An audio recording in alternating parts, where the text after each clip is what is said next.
Dangerous Assignment. Transcribed, starring Brian Donlevy as Steve Mitchell.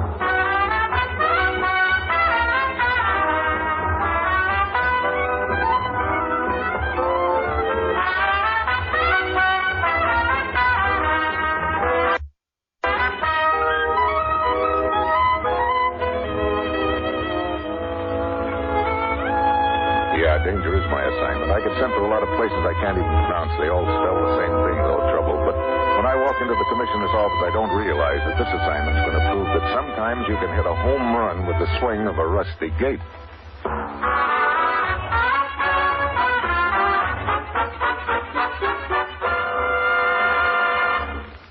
Morning, Commissioner. You sent for me? Steve, ever hear of Sabazai? Animal, vegetable, or mineral, or is it some songwriter's answer to dig-a-dig-a-do? It's a small village not far from Port Saeed, Egypt. An American, Tony Sherwin, was found there in an alley last night, more dead than alive. Tony Sherwin, that sounds familiar. Diplomatic courier. He was on his way to Port Saeed with a very important document, Steve. A signed treaty. Oh? As you probably know, we've been negotiating with certain Arab leaders for some time in the hope of preserving peace in the Near East. Yeah? How are we doing? Our mission has been in Damascus for months, conferring with the leader of the Arab group, a man named Ibn Khazir. 2 days ago, he signed a treaty with us. The one Sherwin was carrying? Right. Now, it's missing. Well, look, Commissioner, can't we contact this Khazir again? Unfortunately, no. Ibn Khazir was found murdered this morning in Damascus. Uh-oh, probably by the same people who got to Sherwin, huh? No doubt. So what happens to our agreement? It's binding, provided we can recover the signed document. Check with the authorities in Port Said, Steve. They're bringing Sherwin to the hospital there. Port Said, right. Steve, the situation in the Near East is as dangerous as a grenade with a loose pin. We've got to get that document back, and get it back fast. The peace of the entire area may be at stake. Well, that's it. You've got your assignment. Good luck.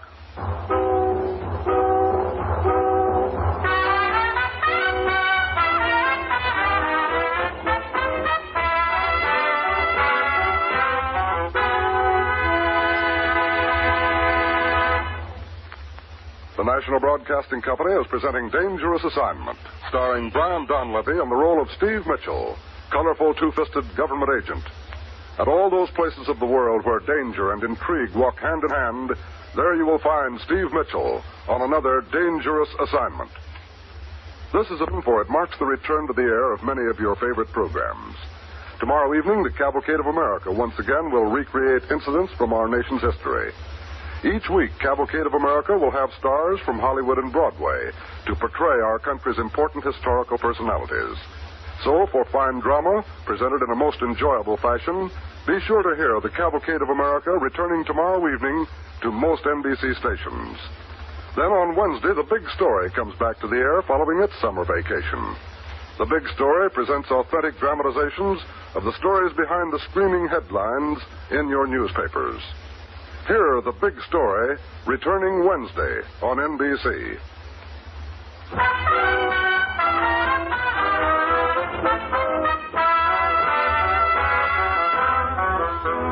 Sure, I've got my assignment. Get over to Egypt, and if a diplomatic courier named Tony Sherwin is still alive, find out what happened to a document he was carrying. A treaty signed by the Arab leader, Ibn Khazir. It's late Friday afternoon when my plane lands in Port Said. I pick up my luggage and make my way across the airport to the waiting room. I beg your pardon.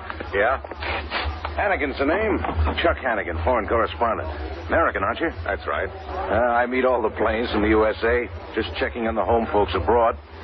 Here on business, Mr. Johnson. Johnson, Oil, maybe? Oil, maybe. You don't look like an oil man, really. Okay, you make the guess. U.S. government agent. Name Steve Mitchell. How's that? You seem pretty well informed. I have to be in my business. What paper do you work for? Right now, none. I goofed up a yarn. The Paris editor got sore. I called him a slob. That was 30. Unemployed, huh? Make that freelancer. Sounds more dignified. Okay. What's on your mind, Hannigan? Tony Sherwin. Diplomatic courier gets worked over in an alley. All of a sudden, a cop in front of a hospital door. Nobody can talk with Sherwin. Can you show it? Oh, just routine investigation, that's all, Hannigan. Okay. Well, if it's just routine, you mind if I tag along? Suppose I did mind. I'd tag along anyway. Well, that's what I figured. All right, Bub. No sense taking 2 cabs. We'll take 1 and split the fare. I like you, G-Man. I like it.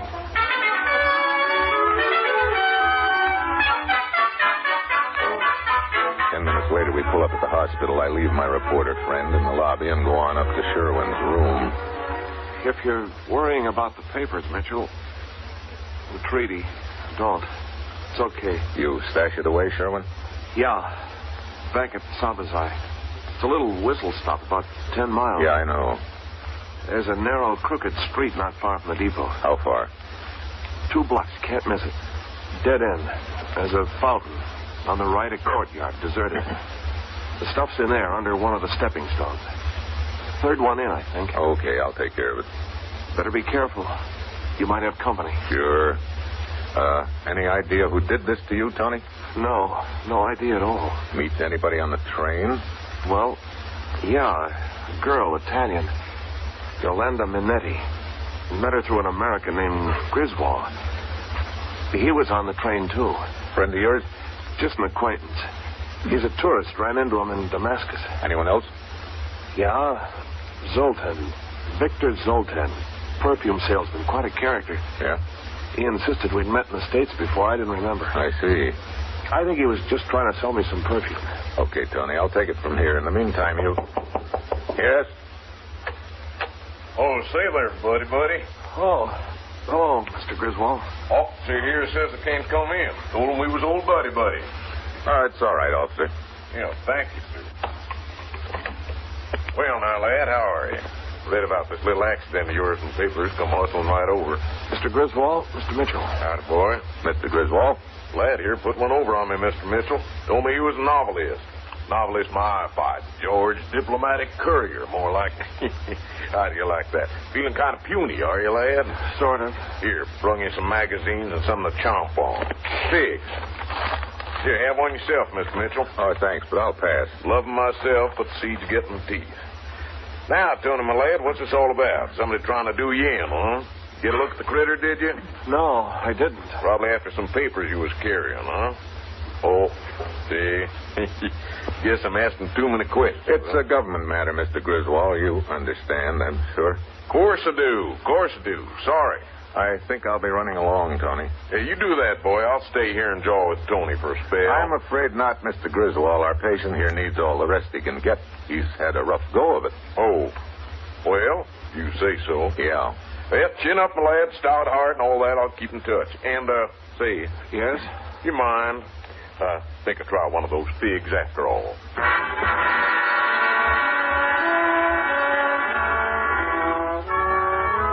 When we get downstairs to the hospital waiting room, I notice my reporter friend isn't around. Griswold and I go out on the street, and he wanders away chewing on the fig, and I head in the opposite direction.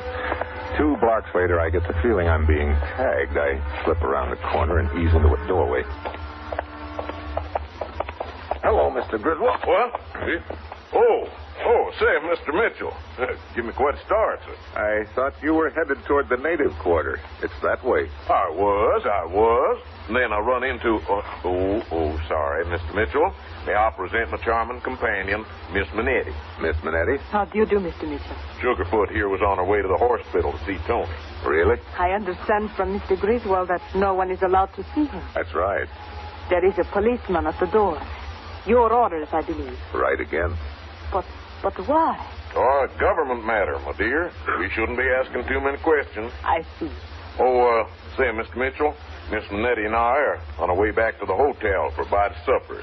Care to join us? Thanks, if Miss Minetti doesn't mind. Oh, no, not at all. Well, let's get going then. A moment, Mr. Griswold. I have just remembered an errand. Oh, now, dear, you're not going to bust up our little party, are you? No, you two run along. I will meet you at the hotel in half an hour. Half an hour. Say, Mitchell. Yeah? You wouldn't want to reconsider, would you? Reconsider? I mean about not letting anyone visit Tony. Well, I might. Why? Miss Minetti.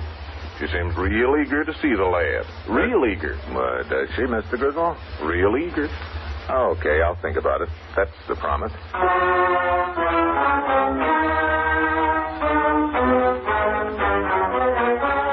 Yeah, I think about it all right. right, and I wonder why Miss Minetti is so eager to see Tony.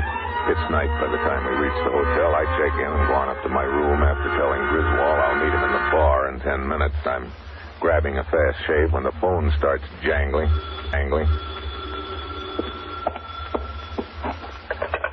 Hello. Hi, G-Man. This is Hannigan. Ah, boy reporter, what's on your mind? Have a little info for you if you're interested. Okay, what is it? I'd like to work a little deal. Where are you? In the lobby. I'll be right down. No, look.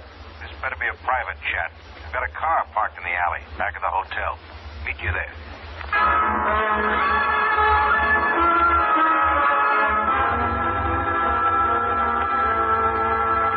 Out of my room down the back stairs, and then just as I reach the rear entrance, something crashes down hard against my skull, and I pitch head a stack of milk cans. I try to get to my feet, and that's when the number 2 punch comes in. Oh, that does it.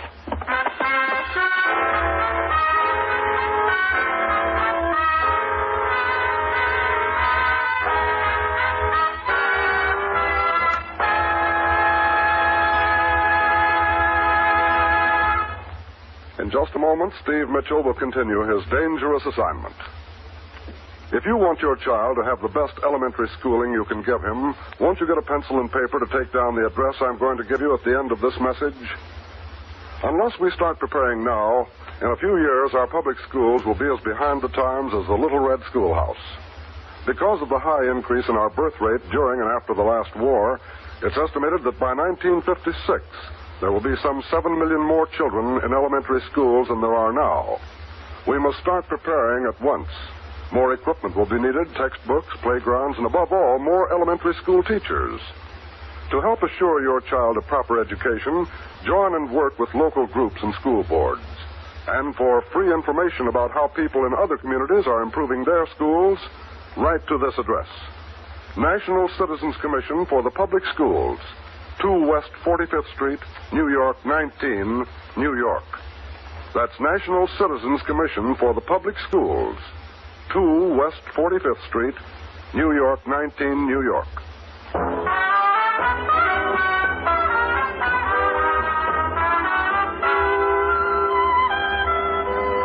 Now, back to Dangerous Assignment and Brian Donlevy as Steve Mitchell.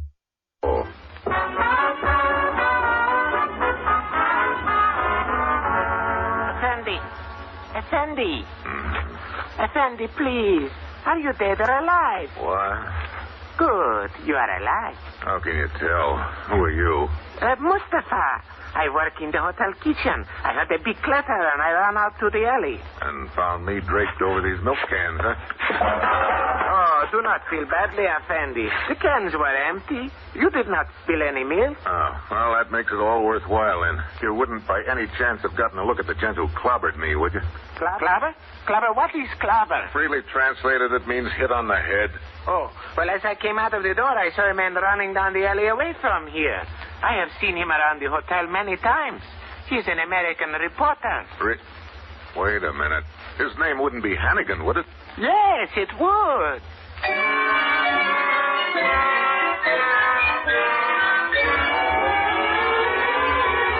So all of a sudden, my friendly reporter friend Hannigan jumps to the top spot on my suspect list. At this point, it looks like the opposition knows that Sherwin has told me where the document's hidden. That means I've got to get to it, but fast. Back in the lobby, I call the depot and learn that the next train which will take me anywhere near the village of Sabazay doesn't leave for 2 hours. That could be 2 hours too many. I decide to rent a cab or a car and go outside on the sidewalk and see if I can drum up one. Mr. Mitchell. Huh? Well, Miss Minetti. Oh, one of the reasons I wished to have dinner with you tonight was to speak further about the possibility of my visiting Tony Sherwood at the hospital. I'm sorry, Miss Minetti, but I'm afraid that... Yolanda, my dear. Oh, Mr. Zoltan. Really, Mr. Mitchell, I do not see what... Won't you introduce me to your friend, my dear? Mr. Mitchell, Mr. Zoltan. How do you do, sir? Mr. Zoltan? A dealer in rare perfumes. At your service. Yes, it is very nice. Mr. Mitchell, I wish you would please reconsider about allowing me to visit Tony Sherwood. Well, they think it best if he doesn't have any visitors for the present. Very well. Such eagerness. What wouldn't I or you give if a charming young lady who were that anxious to visit us, eh, Mr. Mitchell? Yeah. Well, if you'll excuse me, Mr. Zoltan. But of course. But please, if you're in a hurry, take my cab. Thanks, but I can get another one. Oh, I insist. Look, I just told you that. Yes, Mr. Mitchell. As a matter of fact, I do insist. I kind of think that bulge in your coat pocket is a gun you're holding on me, Mr. Zoltan. Your presumption is entirely correct. So you're my boy. At this point, it would be much more accurate to say that you are my boy. Please, into the cab. I take it the driver here is your stooge. Quaintly put, Mr. Mitchell, yes. Hasim is a very loyal, if not too intelligent employee. Very well, Hasim. Let us go to a quiet little rendezvous where we may question Mr. Mitchell quietly.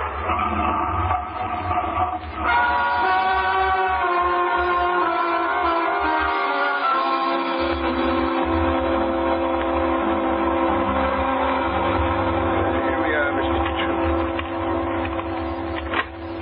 After you. Oh, brother. Who lives in this flea circus? It is Hasim's room. I admit it is not perhaps in the best of taste or condition, yet it will serve our purpose. Hasim, you will please seat our honored guest. Yes, Effendi.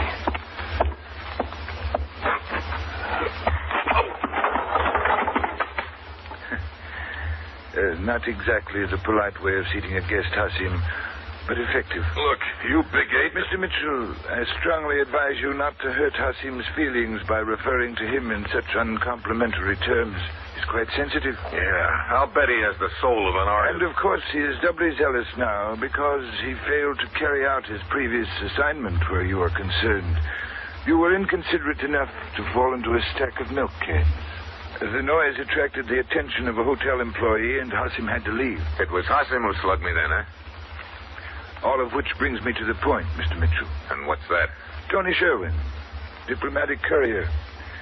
As you know, he was carrying a very important document, one which, if it remains in existence, will create a situation in the Middle East which will not be favorable to those I represent. So your job is to destroy it, huh? Exactly. But of course, first I must find it. And that is where you come in, Mr. Mitchell. Sherwin undoubtedly told you where he hid that document. Did he?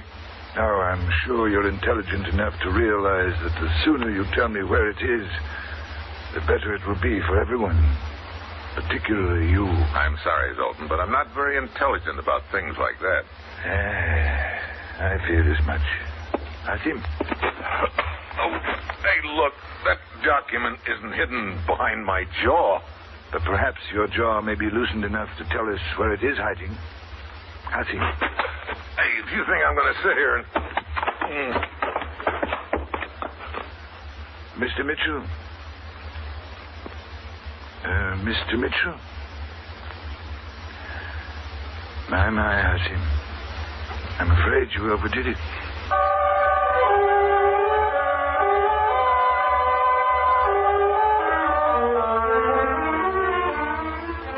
I don't know how long I'm in dreamland. When I start coming out of it, I realize I'm bouncing up and down. At first, I figure the big ape Hasim is working me over again. Then I hear an engine. I realize I'm jouncing over a rough road in the cab. It's night. Did I tell them where the document was hidden? No, I couldn't have, or I wouldn't still be alive. Ah, Mr. Mitchell. You're with us again. Yeah, lucky me. And just in time. Hasim, there it is up ahead. There, what is? We are in the village of Sabazai, Mr. Mitchell. Ahead of us is a deserted villa. Tony Sherwin was in the vicinity of that building. I think perhaps the document was hidden around here somewhere, possibly in the courtyard. Bum guess. Is it? Get out. Now, you will lead us to it, and from your recent experience with Hasim, I think you know better than to try to stall further. Zoltan. What is it, Hasim? Over there in the shadows. I thought I saw someone. Huh? Well, you're right.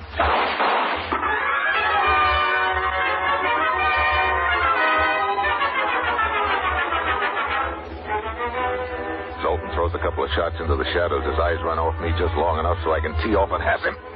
No! I drive into the walled courtyard and slam the heavy gate just in time. I seen after him. I'm not sticking around to find out just who that was in the shadows.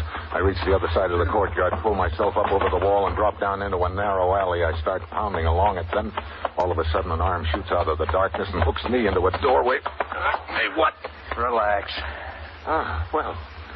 Well, Hannigan, the boy reporter. Were you the one Zoltan shot at a couple of minutes ago? Yeah, I followed you here. Looks like I had a few wrong ideas about you. Yeah. You see, when you were talking to Sherwin at the hospital, I spotted Zoltan hanging around. I had him pegged for a long time as a foreign agent. That's what you wanted to see me about in the back of the hotel, huh? Yeah. I got there just in time to see Hasim slug you and beat it. I followed him, and eventually it led me here, right behind the three of you. So now what? So now I've got to figure a way back into that courtyard. The document's hidden under the third stepping stone in from the gate, but Zoltan and his steward are probably watching it like hawks, and... What is it? I just thought of something. You got a car? Sure, around the corner. Fast enough to leave their cab behind? I don't want to make a clay pigeon out of you. Oh, look, that crate of theirs is about ready to fall apart. There's no danger there.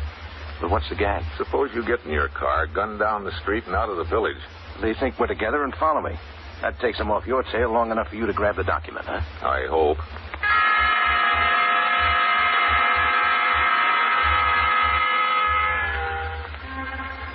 Hannigan disappears into the shadows. Pretty soon his car swerves around the corner, takes off down the street. I wait till it flashes past the courtyard. Sure enough, the cab takes off after it. I wait a couple more minutes. Then I work my way down the deserted street and ease into the courtyard. It's empty. I go to the third stepping stone in from the gate and pry it up. Yep, there's the document. I grab it, start to straighten up, but before I can, I hear the gate behind me creak. Then a very familiar voice. You see, Mr. Mitchell, two can play at your decoy game. I don't need a crystal ball to tell me Zoltan standing in the gateway behind me with a gun pointing at my back that he'd sent Hasim after Hannigan. And now, the document, please. I know as soon as I hand it over, I'm a dead duck. I've only one chance. The heavy gate opens in and to the left. If I can picture in my mind exactly where it is behind me, I crouch there a second, then suddenly whirl and swing my arm toward it. My hand hits the edge of it and sends it into Zoltan. His shot goes wild before he can pull the trigger again. I nail him. Thanks for the gun. Mitchell, you... Yeah, I know, Zoltan. Doesn't seem fair, does it? I end up with the gun and the document, and you? Well, let's just say that you got the gate, huh?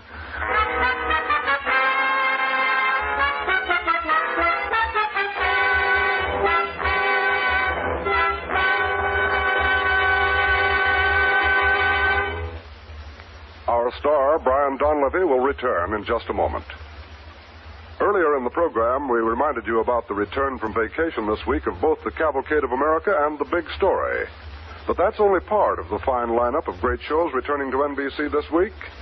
Thursday evening brings The Roy Rogers Show and Father Knows Best, which, as you know, stars Robert Young. We know that you'll enjoy Roy Rogers' all-new programs of the West. There'll be singing by Roy, lovely Dale Evans, and the Whippoorwills, and adventure at the R Bar Ranch in Paradise Valley. Robert Young will be getting into more family scrapes, too, when once again he tries to prove that Father Knows Best beginning this Thursday. But that's not all. Friday marks the return of Your Hit Parade with Guy Lombardo and his orchestra.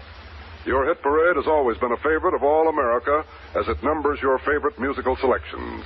So remember, this week it's Cavalcade of America on Tuesday, The Big Story on Wednesday, The Roy Rogers Show and Father Knows Best on Thursday, and Your Hit Parade on Friday. Hear them all on the NBC Radio Network.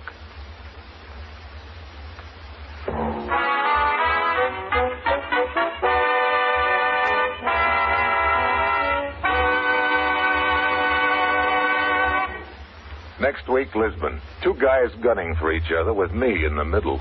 That will be Steve Mitchell's Dangerous Assignment next week.